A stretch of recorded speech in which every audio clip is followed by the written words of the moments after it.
Hi guys, welcome to my YouTube. On my channel, I talk about digital marketing. So if you are new to this channel, kindly click on the subscribe button. So in this video, I'll be talking about a specific topic that is crucial in optimizing campaign in digital marketing, which is called attribution modeling. If you're a performance marketer, a media buyer, or digital marketing strategist, or digital marketing analyst, or a digital marketing manager, tracking your efforts and see how they contribute to conversion might be so important for you. First of all, what is attribution modeling? Think of attribution modeling as a process of identifying which touch point makes a customer convert, which touch point makes a sales occur, which touch point makes a lead occur.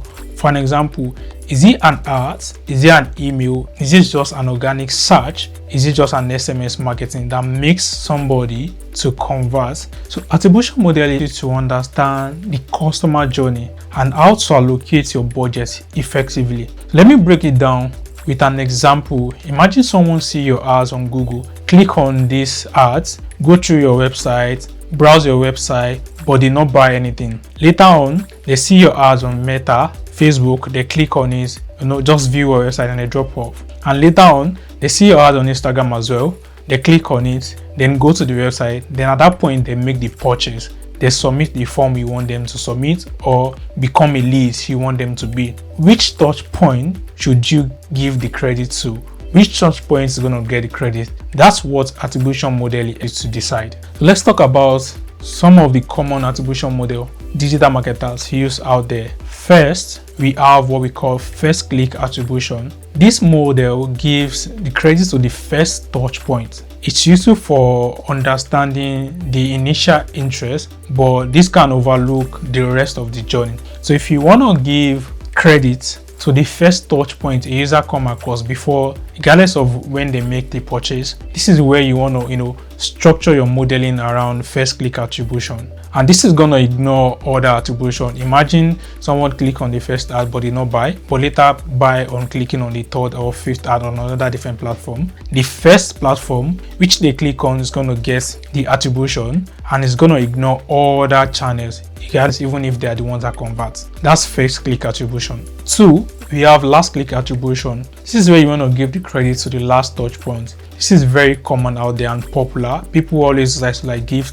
the credit to the last touch point. The third attribution modeling I'll be talking about is linear attribution. This model evenly distributes credit among all touch points. It doesn't factor in which one was the last touch point before a customer make a purchase or which one was the first touch point before a customer make a purchase. This is going to distribute credit across all of the touch points, not giving importance to any of these touch points later convert. The fourth attribution model I'll be talking about is time decay attribution. In this model, touch point closer to the conversion gets more credits than others which is not closer to conversion. For an example, let's put this in a practical way so that you can have a better understanding. Imagine someone sees your ads on Meta, click on your ads, go to the website, just view the products and they exit the website. Later on, they see your ad on Instagram, click on this ad, add the product to the cart, but after adding the product to the cart, they close the website.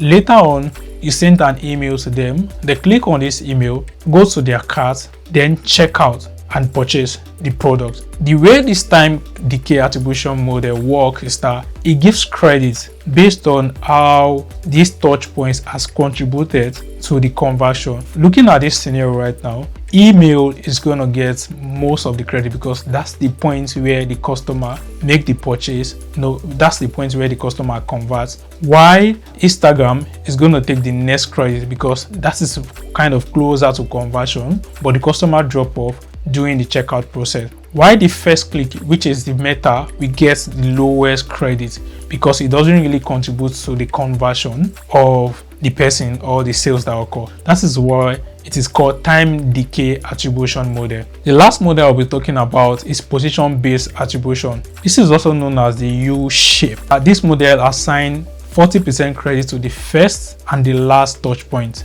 and distribute the remaining 20% across the middle one. For an example, somebody see your ads on Meta, click on it. Somebody sees your ads on Instagram, click on it. Somebody see your ads on Snapchat, they click on it. Somebody now get an email, they click on your ads.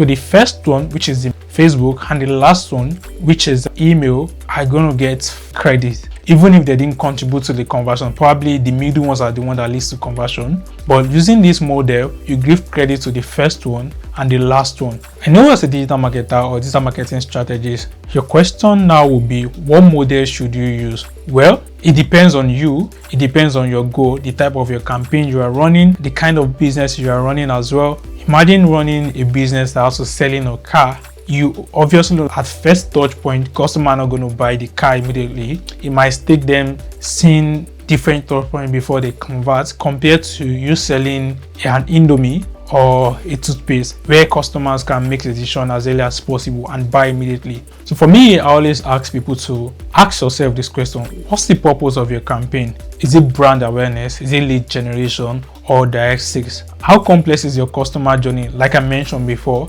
are there multiple touch points? Do you think selling of your products might require customers seeing drift out before they convert, different touch points before they convert? What's your sales cycle? Is it a long cycle which may benefit from time decay model, or a short cycle which could benefit from last click decay? But one thing I want you to know is that attribution does not stop at choosing one model. The tool you use always matter. Let's quickly cover some of the popular tools that can make attribution model easy for everyone, especially for somebody who is in digital marketing field. And some of these tools include Google Analytics. For basic attribution insight, you can see which touch points your customers are converting, how does this touch points interact with each other. Another one is Facebook Ad Manager, where you want to see your attribution settings. Is it a 7 days attribution setting or 28 days attribution setting? A popular one out there is Hotspot as well, where you can see like a full funnel tracking of how customers are moving around.